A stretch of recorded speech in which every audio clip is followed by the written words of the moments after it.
Okay.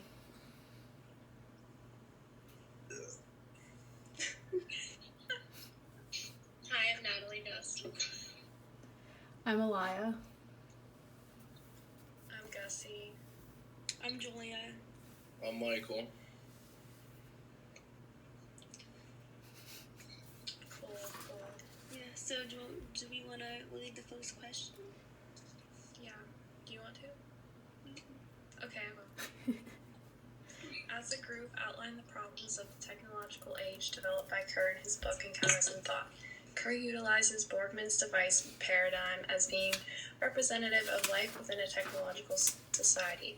Does Kerr's analysis of technological life actually reflect your experience of contemporary life? Provide specific examples that confirm or refute his position. Specifically, provide examples of devices that buffer us from experiencing the world and isolate us from one another, and or examples of technologies that function to support communal interaction and encountering the world.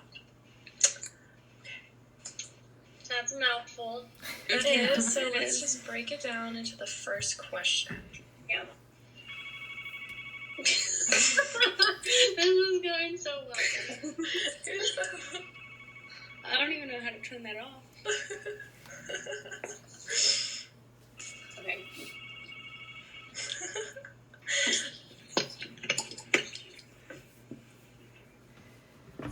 Does Kerr's analysis of technological life actually reflect your experience of contemporary life?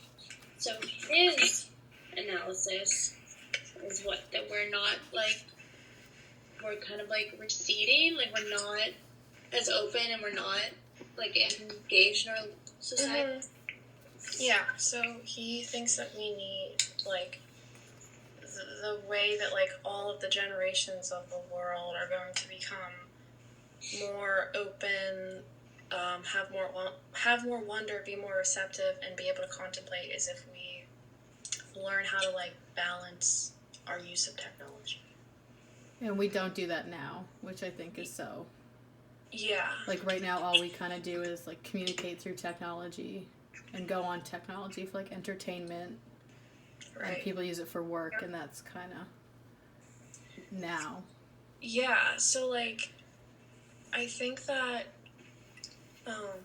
he's right to, like, think that we need to balance it, but at the same time, I think it's, like, honestly just impossible to, like, erase it from your life completely, because the world is just, like, built on it, basically.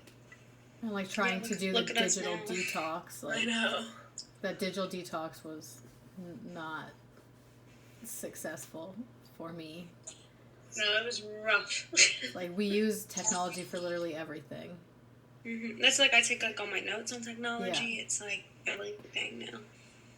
Well, it's even, like, technology, like, when we wash clothes, like, washers and dryers are technology. We don't use a board and, like, hang dry stuff anymore. It's kind of, like, you can't really get away from it no matter what you do. Even, like, lights in your house. Like, we don't light our homes with freaking candles fire anymore. Right. And, like, honestly, until I took this class, I didn't really think about it as much. Like I just kind of took it for granted, like, how much we use technology just in everyday life. So I don't think he's asking us to, like, completely, like, erase it, because that's impossible. You can't do that. But I think he just wants us to, he wants to just make us aware of what it does to you and, like, how much we use it. Yeah, like, because it definitely does make us detached, like, from society, like how he talks about. So I think that he is just saying, like, oh, like, that's making us, like, intellectually obese, and it's something that we need to be aware of more so. Yeah. So the device paradigm that Borgmann was talking about, basically, like, he's saying we're blinded by the fact, like, that we have so much technology, we use it, like, just like we were saying, how if we didn't take the class, we wouldn't have realized how much, like, we're consumed by it. So I guess that's, like, what the device paradigm is saying. Yeah. It's, like, kind of confusing because there isn't, like, a concrete example of it. I think it's more of, like, an idea that, like, technology is capable of, like, shifting our, like, perspectives so much, and like we don't always know that this is happening. And so I think the device paradigm is just basically there to like make us aware of it, if that makes sense. And they talk about like the focal things that you can do, like to try to not use technology as much. And I was thinking like the leisure project, because when we're doing that, we're supposed to be picking like one thing where we're not going to use our phones for a little bit. And I think that like if we can do that a little more, that'll get to kind of what he wants us to do. But I mean, right now with all the technology that's like being built and everything that we have in our homes, I don't really know if you can even use a device paradigm, because like that's all we know. Right.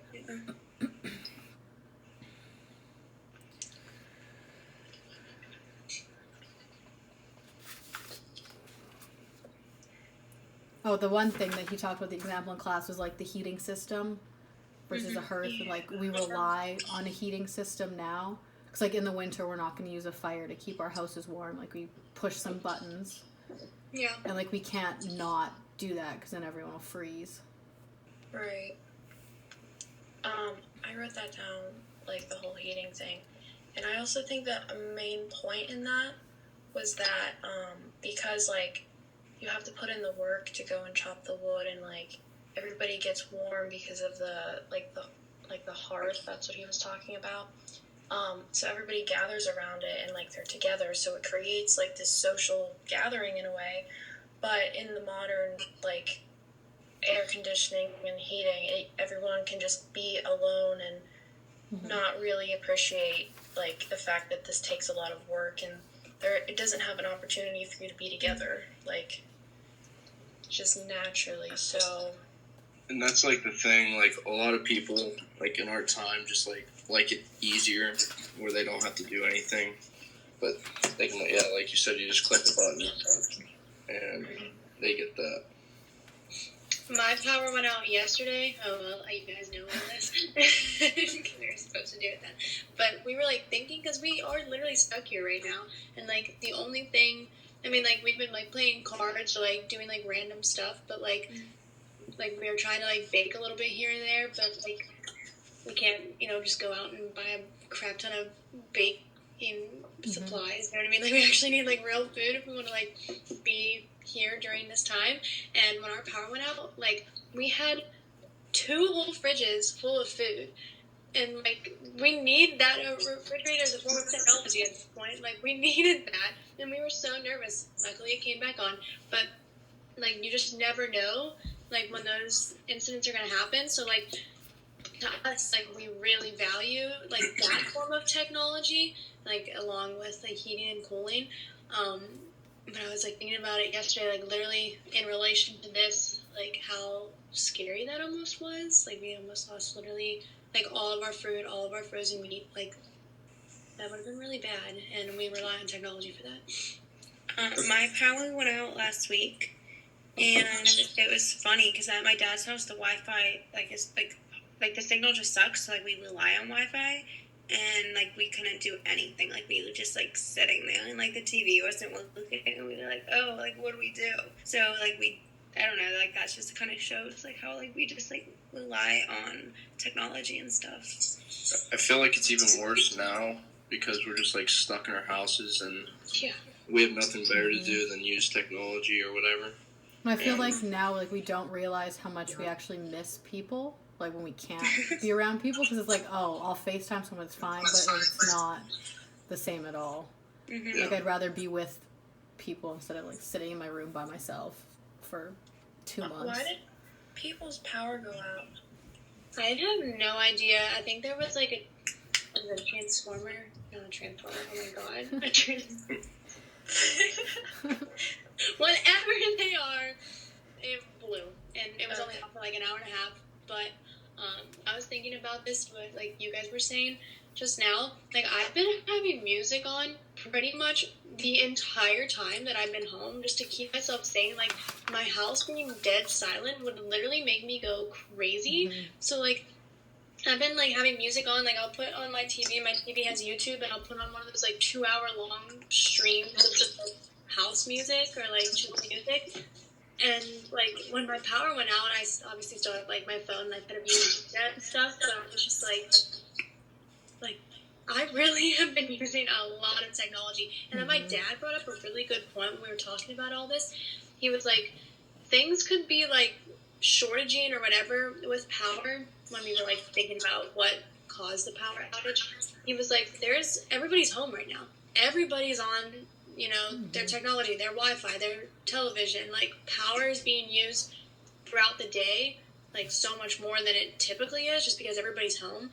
And, like, he was like, maybe that's the reason that, like, it blew or something. And I was like, that's a really good point. Like, I didn't even think of that. Mm-hmm.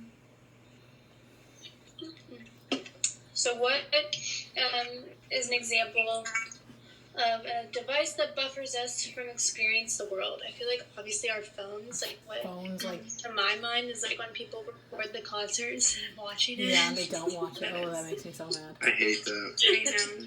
I mean, because, yeah, like, if you're on your phone, like, you see people walking around campus, like, on their phones, not kind of knowing, like, where they even are. I've seen people miss, like, turns to go to class because they're on their phones or they run into people.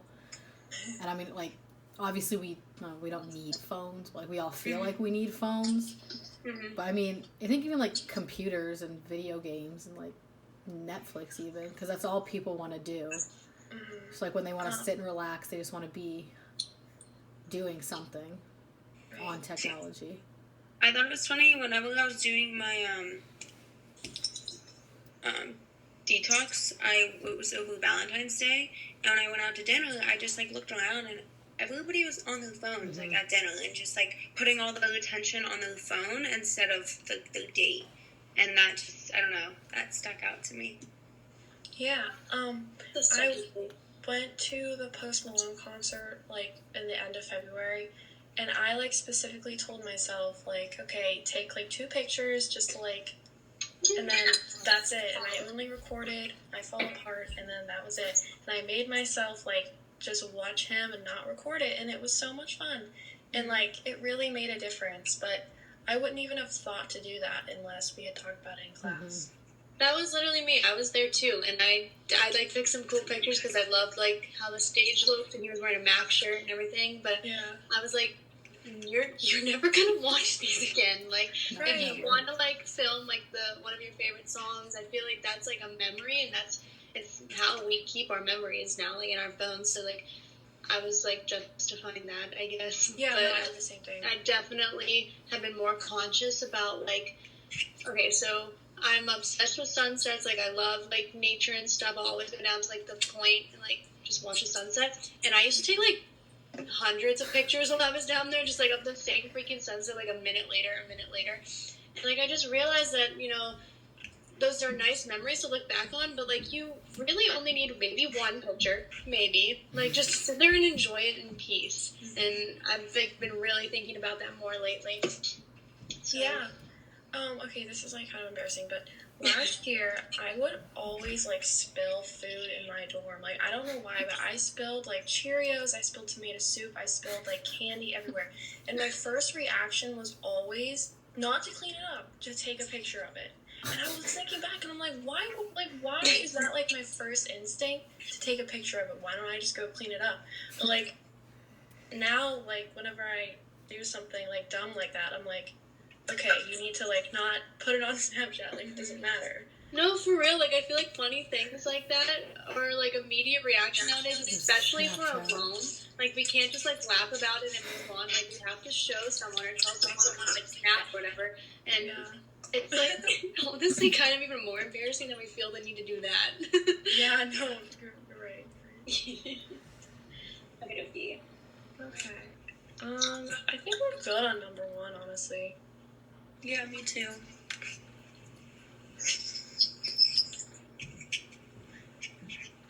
Okay, so now we're going to talk about openness, wonder, receptivity. Is that how you say it? Receptivity? Yeah. And contemplation. Kerr argues that true encounter with the world and others provides access to the experience of questions of ultimacy. Is his analysis useful? Exclusively religious? Wait. Is his analysis useful exclusively religious people? Useful too, I think. Okay, I was gonna say that doesn't make sense. Or the predominantly Christian audience to which he is writing. In what ways can the theory provided by Kerr help a person to prudently, practically, and successfully navigate life, especially in the workforce and marketplace, in the 21st century? These are always the longest questions ever. Okay, so for the one like about like is this analysis like useful exclusively to religious people? Yeah. I do not think so. I think that it's open, or like may even be like more open in a way to like people in religions and people who have like religious experience. But that doesn't mean that you need to believe like in like Christianity or something like to like believe what he's saying and stuff. Yeah, I agree. I feel like people who might not like identify with a specific religion, like especially since he's like kind of talking about Christianity a little bit, I don't think it's like it might be targeted like the book itself a little bit toward those people, but people who aren't religious at all and maybe just like value spirituality and meditation, I feel like can benefit from everything he's saying also. Like I'm atheist. Like I don't believe in anything. But when I was reading this, I didn't really feel like I couldn't understand it and like connect with it, because he wasn't like I mean if maybe he was specifically writing to like a group of Christian people, but I think anyone can read it and understand it and be fine with it. Yeah. Yeah. So in what ways can it be provided by Comm? So the last question. Well, I think, like, I guess because we have to talk about each of them separately. So, like, openness. Yeah. So, like, you have to be, like, necessary to be receptive to ideas. And I feel like right now with technology, people don't like to think of other ideas. Or, like, we don't like to think about a world with technology. Because, like, I was thinking, like, what would it be like now? Like, how would we be living now if technology wasn't developed when it was? Or to the extent it was, like, what if we still had, like, big block phones and we didn't have smartphones or TVs? Like, what the heck would we be doing You for can't fun? process that. No, I have no clue what we would be doing if we didn't have, like, TVs and, like, be able to record shows and stuff. Like, And that's the thing. It's, like, only getting worse. It's going to get so much worse because we're just going to get more and more. And literally everything will be technology. Not that it already isn't. Like, I don't think really anyone's, want to like... think about, like, what kind of technology would be, like, next. You know what I mean? Like, we have flat-screen TVs. Like, what, are they going to get even flatter? Like, I just can, like, picture, like, what the next step in, like, regards to that will be. Like, obviously the phones are getting, like, bigger and skinnier. So, like, what literally could possibly be left? Like, there's, like, making, like, cars that drive themselves. Yeah, that's like, we don't want to be, like, open to anything, but, like, things are obviously going to start changing, and they're just going to get more ridiculous as we go. I feel like we're open to ideas and, like, new technologies that, like, let us do less. Literally, like, people think that self-driving cars are the coolest thing ever. I think that's so stupid. I mean, people fail, and people are bad drivers, but, like, to completely rely on technology to, like, drive your car is just... That's scary. Yeah. Yeah, I think that's a really good point, though. We need to, like, be more open to having less technology. I didn't even think about that, because just, like, learning about all this has made me, like, be open to having less technology. So it's cool whenever that, like, actually affects your life relevantly. I feel like to a point it's going to get, like, not that it already isn't, but all of our information's just going to be, like, somewhere on something. And, like, some of it is now. Like, Snapchats don't go away, like, ever. Like, they track, like, Google, like, tracks everything you do. I'm pretty sure it tracks everywhere, like, you go. That's so weird. I don't like, like everything that. you, like, type out, search, like, everything already. I thought it was funny yesterday. My stepmom was like, "Oh, like I had to do a meeting through Zoom," and my sister's boyfriend like replied and said, "Oh, like I think they listen in on your conversation." And then my sister replied like, "Oh, just like Instagram, Facebook, and like everything else does." It's just creepy how like all those things listen in on like what we say and stuff. They're definitely Like listening right now. Snapchat keeps everything. Yeah, you like it says it goes away, but it doesn't go away. You sign off on it, Mm-hmm. like when you agree to like the terms or whatever, like when you first get it. That's really scary. My aunt used to try to scare me. She's like, I can go in and like see everything you do. I'm like, oh, no. Should we? Oh, I wrote some things down about wonder, so I guess I can talk about that. Yeah. So, he in the book, Kurt talked about like genuine wonder, and then he also talked about like the wonder that we like fake wonder that we experience through our phones. And so to kind of like help myself understand that, I like equated the word wonder with like stimulation, the wonder like through our phones, because I feel like whenever you look at something online and you're like, oh, that's so cool, blah blah blah, like how can my phone do this, and like you're like kind of just like infatuated with it. It's not like true genuine wonder of like looking like at nature or like the sky or something. So I think that we just confuse this like this wonder that we experience through our phones, we confuse it with genuine wonder, and it like hinders our ability to actually like really contemplate deeply. I like all of that. That was really good. I was gonna say that especially now, like how it's literally trapped in our houses pretty much, like it's really hard to experience like genuine wonder out in nature. Like originally they were telling us to like go take walks and stuff, but like now my county is saying like maybe don't do go that. outside, So yeah. like it's kind of hard to experience like wondering. Like when I picture like wondering, like wonder through technology, I picture like searching cool vacation spots or like I don't know, stuff like that, like kind of like exploring that side of things, like I don't know, going on Pinterest, kind of stuff like that. Yeah, oh my gosh, for sure. Like, this is really embarrassing, but like, I was looking at prom dresses the other day for no reason whatsoever. Like, not in high school, not going to prom, don't need to look at prom dresses. But I was still like, oh, those are so pretty. Like, let me just take a look. So I spent like an hour doing that. Didn't really need to, but it's just like so easy to get sucked into things on our phone. And now we have like, since we're home, like we have that time to Do whatever just we want. wonder as much as you want online. And I feel like when you're going through stuff too, like you keep going because you're not satisfied with what you're looking at. It's like when I'm on TikTok, I'm just scrolling for like hours. I'm like, oh, because there's probably something funnier. Like if I keep going, and like Literally. you just like keep going because everything you look at doesn't want you to be satisfied. You just like keep going and. TikTok is going to be my absolute downfall during quarantine. Like, it is going to kill me. My eyes are going to fall out of the head. Like, watching TikTok.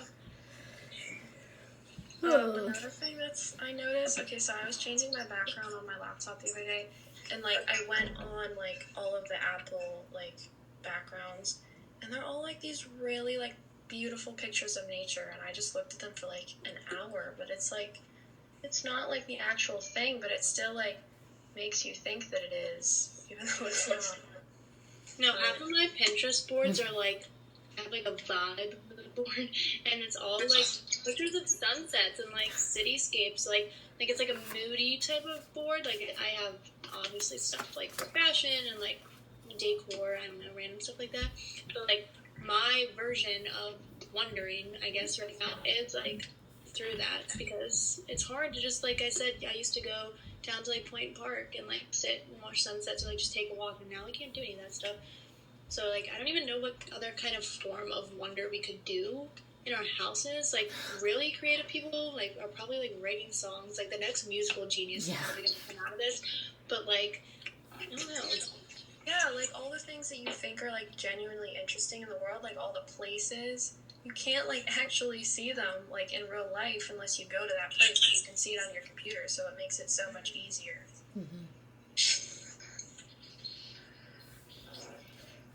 So next was receptivity. Yeah. I was not that like great on this one. I took this one as just like being receptive to things like around you, because I guess like openness is being open to like changes and stuff, and being receptive is Right. like, I don't know, like I guess accepting the fact that things are going to keep changing in the world and like we can't really do anything about it. Okay. I was confused about the difference between the two.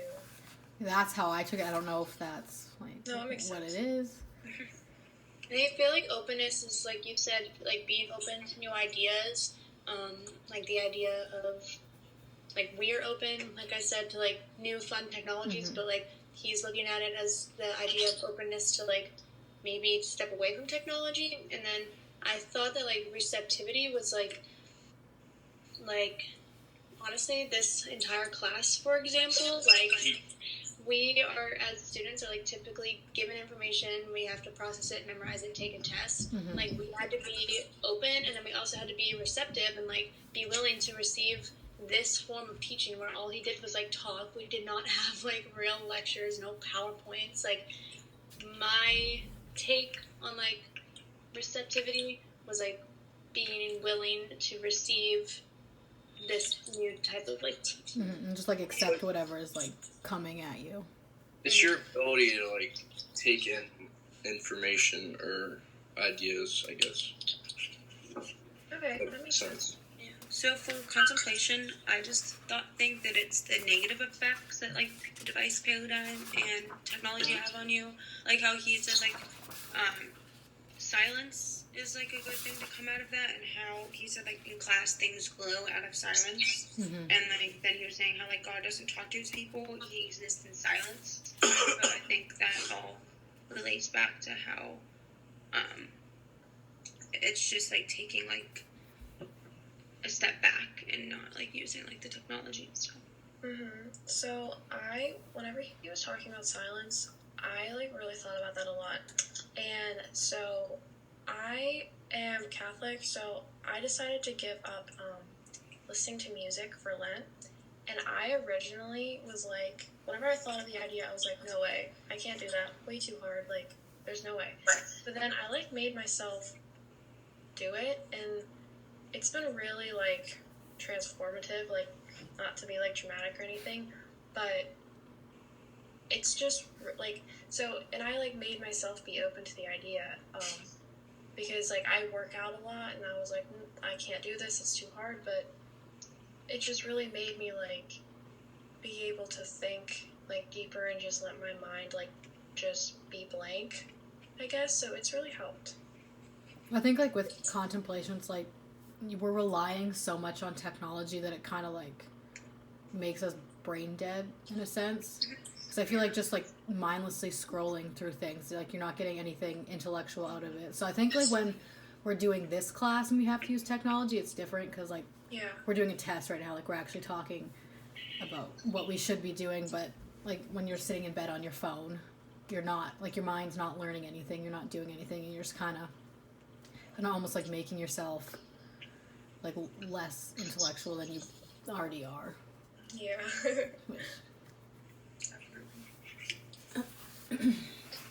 So I guess back to the in what ways can the feeling provided by code help a person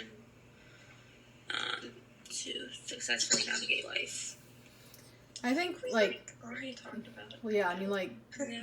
I think being successful in like the workforce, you need technology because people need to use computers. Like my mom has to work from home now, and she's got 2 computers upstairs because she needs to be able to do her work. And I feel like without technology, things like researchers' jobs would be really difficult. There'd be Like, so many jobs like gone. they wouldn't be able to research anything for this virus right now. Like we'd probably be waiting years. That's Yeah. all technology, Yeah, too. like everything they're doing right now is they're putting stuff in a machine and letting it process. So I mean, I think you need technology to be successful. I just think people need to know when to use it and when to not. Like use it. enough, when enough is enough. Yeah. Like, I feel like all of these things that Kurt talked about, openness, wonder, receptivity, and contemplation, like they all go together.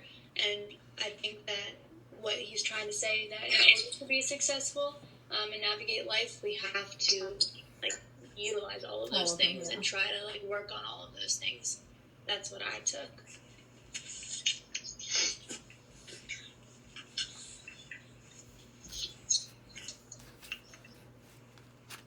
Anything else, or should we move on to the next one? What time did we start? We're at half an hour right now. Yeah. Okay, so then I guess the last one is just describe the main arguments presented in the documentary, utilizing the documentary and the points developed in the previous sections, discuss benefits and limitations of reducing human societies and individuals to algorithms, especially human beings as biological algorithms. Why is it that human society and human beings cannot ultimately be treated as systems or algorithms? I think there's a lot why we can't be treated like a system, but Seriously, like we're not machines. We're not robots. Like we have to be able to do stuff on our own. We have feelings and we have the ability to like realize like our emotions and then also other people's emotions. Like computers are robots, and like even though they might understand what's like right and wrong because it's like coded in them, they're not able to like process how we feel or how they feel, you know, like that doesn't, so how would it work for us to That's like no, how you were talking about emotion, that's like we can't be treated as systems just because like we do have emotions, and that can sway like our like decisions and like what we say and do. Like, and robots don't get that like at all. Like from the documentary, they were talking about like how everything we do like will eventually have a consequence. And I feel like if we were treated as an algorithm, nothing would go wrong. Like everything would be fine, and there wouldn't be consequences to someone like messing something up. It's like a criminal. Like if they were part of an algorithm, then we would have no criminals.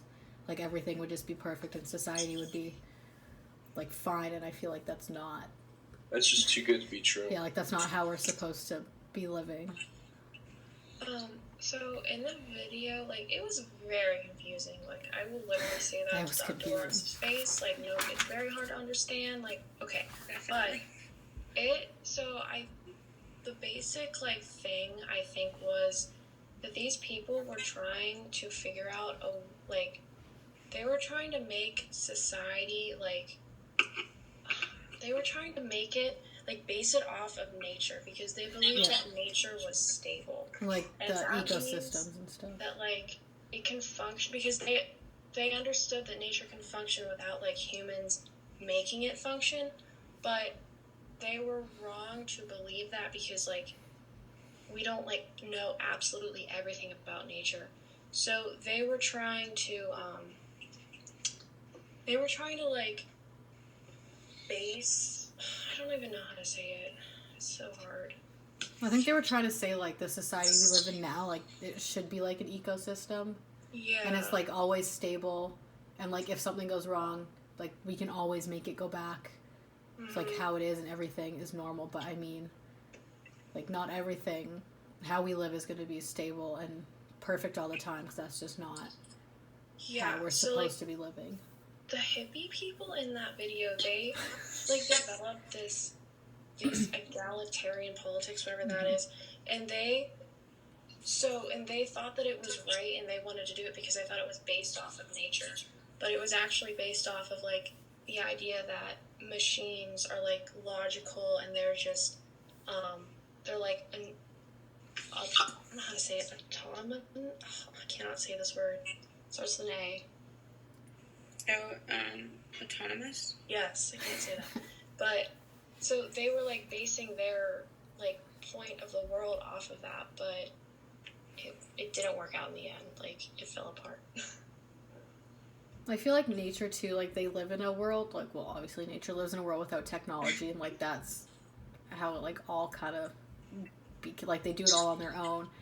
But I think now like if they try to make people live in a world without technology, then we're just like screwed. Yeah. Like I don't think we'd be able to do anything if we didn't have technology. Like we're not plants, we don't get food from the sun. Like we need to put food in a fridge, and we need to cook food, and that takes technology. Another thing they talked about in this second part of the documentary was those revolutions in Ukraine and It's a big long K word. I don't know how to say it. Kyrgyzstan? I just bought it. Never mind. Anyway, I thought it was really interesting because a lot of things were way over my head in this video, but this was one thing that I really understood and could relate to what was going on right now with the coronavirus. So I think what they were trying to say was that these revolutions in the early 2000s going on in these countries were like the first revolutions that were going on in other countries, but America was like really involved in for some reason, and it was because like the media was capturing it and like putting it all over internet, TV, like making people get sucked in, like, oh well, like fueling their fire almost from like a whole other country that like didn't even have anything to do with it. And I was like thinking about that in relation, well, like this kind of happens still in regards to like countries and like government issues, but just in regard to the coronavirus, like the media, every time I turn on the TV they're talking about it, and like I feel like they're just like overloading us now. And like at first I felt like well, now that it's in America, I feel like what they're delivering is like kind of just straight up facts. But before it really hit us, like I feel like they were just stirring the pot so much, like about China and Italy, and like just bombarding us with information to like freak us out and like make us want to watch their news channel. And then it came here, and now everything is true. But like before it was here, like I felt that. I don't know if you guys did, but that's how I feel. No, I definitely agree with everything you said, and like, I just feel like it's so hard to like know the actual truth anymore, like about it, like because there's just so many theories and there's just so many things that you just don't really know what to believe. What'd you say? The government lies about everything. I feel like the government, like, they're using technology, too, to try to figure it out. They won't tell, like, the whole truth. I know. I think it's really weird. This is, like, just a personal, weird conspiracy in my head. But, like, they keep saying that these masks won't help you. Like, if you don't have it, but you want to wear the mask for comfort, like, it's not going to help you. But then why are all the medical people wearing it? Why are all the nurses? Why are all the EMT? Like, they obviously feel better with it on. Like, it doesn't do anything, though. You have to have it, like, fitted to your face. You have to have, like, a certain type of mask. I don't know, it's just... You know, like, those, like, little doctor ones don't do anything. You have to have, like, those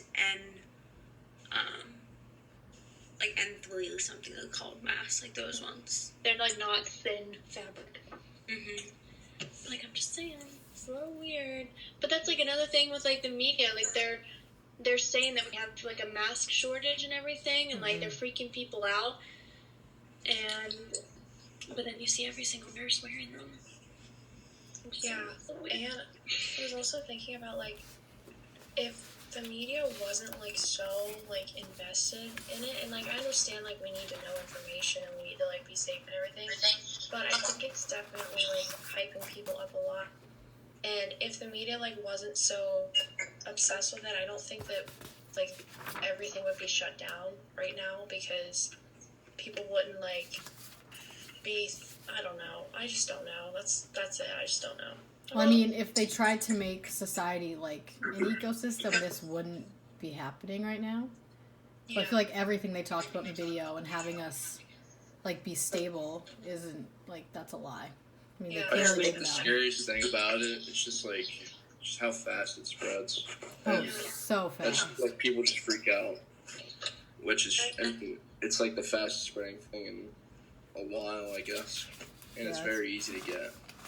Super freaky. I was just thinking about how like we wouldn't have known to be like quarantining ourselves in our house without technology. Yeah, like was the government gonna send us individual letters Yeah. that would have gotten here in weeks? Like, no, like we all turned on our local news and heard Trump or our governors or whatever, and like them saying stay home.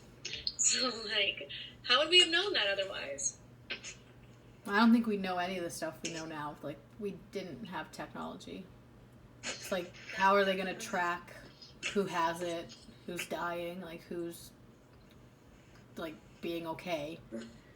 like they wouldn't be able to tell anyone, so we'd all just kind of going through life right now not knowing what the heck is going on. But